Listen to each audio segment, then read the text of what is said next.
Hi guys, welcome back to our channel TechUp. Today in this video I'm going to show you how to add a code block in Slack. To do so, follow some simple steps with me. First of all, open your Slack application or go to Slack website from the browser. Once you have logged into your account, this type of interface will appear in your screen. From the left side of your screen, go to the chat box or the channel in which you want to add code block.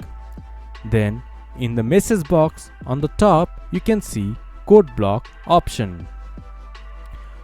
Click on the code block option, then your code block will be added, or just press Ctrl Shift Alt and C. Then your code block will be added. This is how you can add code block in Slack. This much for today's video. If you guys find our video helpful, please leave a like and comment. And do not forget to subscribe our channel and hit the bell icon. I'll see you guys again in our next video. Thank you for watching.